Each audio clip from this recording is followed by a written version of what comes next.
فرماتے ہیں میں نے اس کا تجربہ کیا اس حدیث کا، اور آپ فرمایا کرتے تھے مجھے اللہ کی عزت کی قسم جو میرے نبی نے کہا حق اور سچی کہا ہے، حق اور سچ کا ہے۔ حضور سید عالم صلی اللہ علیہ وسلم نے فرمایا صدقہ دینے سے مال کم نہیں ہوتا، صدقہ دینے سے مال جی کیا کرنے سے، یہ وعدہ ہے نبی پاک کا، صدقہ دینے سے پیسے، اچھا بتائے نا جی مجھے 1000 میں سے 500 دے دیا تو باقی کتنے رہ گئے؟ تو حضور فرما رہے ہیں کم نہیں ہوتے، 1000 دے دیا تو باقی کتنا بچا؟ نہیں بھائی، میرے محبوب فرماتے ہیں تو اللہ کے رستے میں ایک دے وہ تجھے 700 گنا کر کے واپس عطا فرمائے گا۔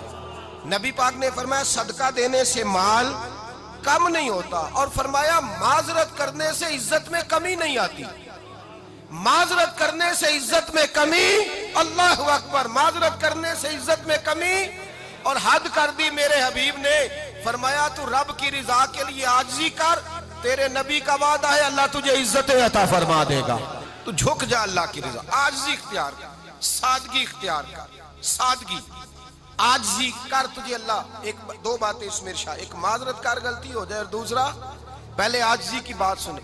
حضرت عمر بن عبدالعزیز بادشاہ تھے، سوئے ہوئے تھے، غلام بھی پاس آرام کر رہا تھا، مہمان بھی آئے تھے، غلام کی ڈیوٹی تھی ہر وقت حضرت کے پاس رہنا، اب سوئے ہوئے دیر ہو گئی، غلام بیچارہ تھوڑا تھوڑا اونگ آتے آتے سو گیا، حضرت چراغ روشن تھا کچھ لکھ رہے تھے، مہمان بیٹھا تھا، خادم سو گیا، اب چراغ نہ آہستہ آہستہ گل ہو گیا، بجھ گیا، حضرت اٹھے، بوڑھے آدمی تھے، چراغ صحیح کرنے، مہمان کہنے لگے حضور میں نہ کر دوں، میں نہ کر دوں، کہنے لگے نہیں تم مہمان ہو، مہمان سے خدمت نہیں لی جاتی، تو اس نے کہا غلام کو جگائیے، فرمانے لگے ابھی تو بیچارہ سویا ہے اور نیند سے بیدار کر دوں، خود گئے، اس میں تیل دوبارہ ڈالا، بتی ٹھیک کی، جلائی، واپس آ گئے، وہ مہمان اب بادشاہ کا مہمان بھی تو کوئی بادشاہ ہی ہوگا نا، کہنے لگا حضور آپ اپنے کام خود کرتے ہیں، کیا لفظ ہے، کیا حسن ہے، اور دو جملوں میں کیا تاثیر ہے، آپ فرمانے لگے ہاں میں اپنے کام خود کرتا ہوں،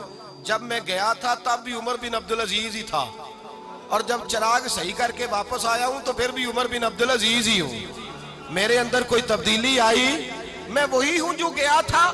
حضرت سیدنا فاروق اعظم رضی اللہ تعالیٰ عنہ فرماتے میں بیٹھا تھا، اور ابھی 3 دن ہوئے تھے نبی پاک صلی اللہ علیہ وسلم کے وصال ظاہری کو، میں بیٹھا ہوا تھا، 2-3 بچیاں آ گئی، اور حضرت ابوبکر صدیق رضی اللہ تعالیٰ عنہ کے سامنے آ کے بیٹھ کے رونے لگی، جناب صدیق اکبر رضی اللہ تعالیٰ عنہ کا بچیوں روتی کیوں ہو؟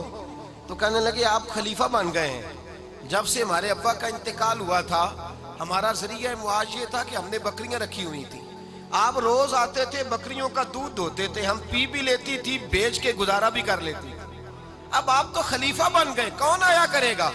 تو حضرت ابوبکر صدیق فرمانے لگے تمہیں پتہ ہے جو خلیفہ ہوتا ہے وہ تو خادم ہوتا ہے قوم کا، میں آیا کروں گا۔ حضرت ابوبکر صدیق روزانہ اٹھتے عصر کے بعد اور جاتے، خلیفہ ہونے کے باوجود ان بچیوں کی بکریوں کو پکڑتے، دودھ دھوتے، ان کے گھر میں دے کے آتے۔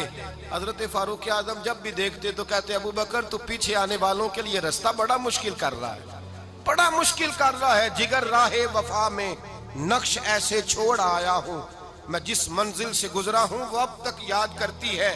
حضرت سلمان فارسی رضی اللہ تعالیٰ عنہ صوبے کے گورنر تھے، سادہ سا لباس پہن کر، سادہ سا، بس اسٹاپ پہ کھڑے تھے، جہاں سے لوگ اندر داخل ہوتے تھے، جہاں سواریاں باندھی جاتی تھی، آج ہم اپنے زبان میں اسے بس اسٹاپ کہتے، باہر کھڑے تھے، کوئی مہمان آ گیا کسی کا، اس نے دیکھا سادے سے کپڑے ہیں، خستہ سی حالی ہے، اس نے سمجھا کوئی کلی ہے شاید، معاذ اللہ کوئی ملازم ہے، کہنے لگا خادم ادھر آؤ، ادھر آؤ، آپ قریب گئے، کہنے لگے میرا سامان اٹھاؤ۔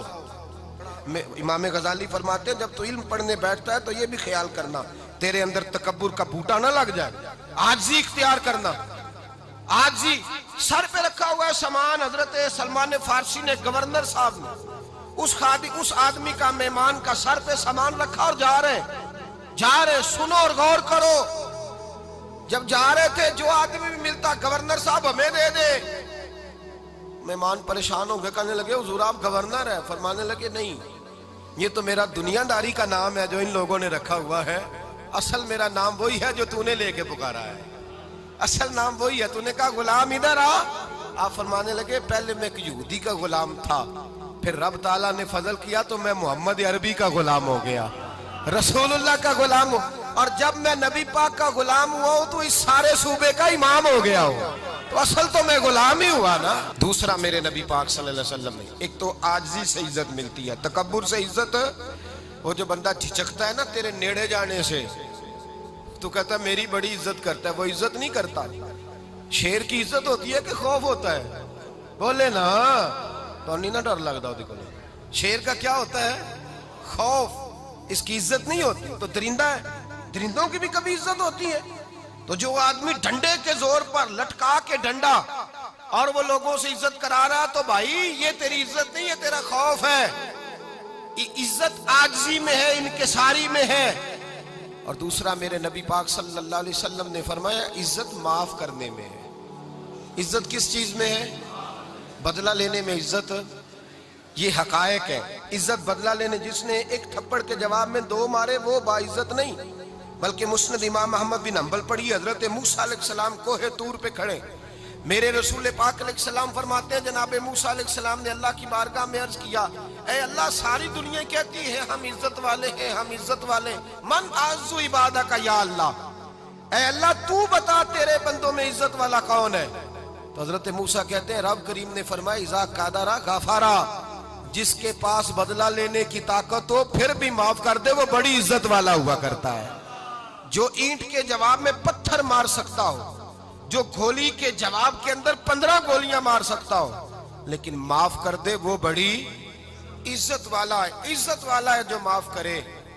حضرت فخر جہاں دہلوی بہت بڑے درویش تھے, سلسلہ عالیہ چشتیہ کا بہت بڑا نام, اور اس صوفی کے آپ حالات پڑھیں تو رب کریم نے بڑا ہی نوازا ہوا تھا. دلی کی جامع مسجد کے خطیب, اور ان کی کرامت یہ تھی کہ جو آدمی آ کے سامنے کھڑا ہوتا تھا نا اسے بتانا نہیں پڑتا تھا کہ میرے دل میں کیا ہے, بتانا نہیں پڑتا تھا. سامنے آ کے کھڑا ہوتا تھا تو حضرت ہاتھ اٹھاتے تھے, کہتے تھے اللہ یہ بے اولاد ہے اسے اولاد عطا کر دے. دوسرا آ کے کھڑا ہوا, خوشی نہیں ہو رہی آپ کو؟ دوسرا آدمی کھڑا ہوا, دوسرا آدمی اس نے آ کے کہا دعا کے لیے سامنے کھڑا ہوا, تو حضرت کہنے لگے اے اللہ بیمار ہے. وہ کہتا میرے دل میں بات تھی مجھے بتانی نہیں پڑی. اتقوا فراست المؤمن فإنہ ینظر بنور اللہ, نبی پاک نے فرمایا مومن کی فراست قلبی سے ڈرا کرو, وہ تو اللہ کے نور سے دیکھتا ہے.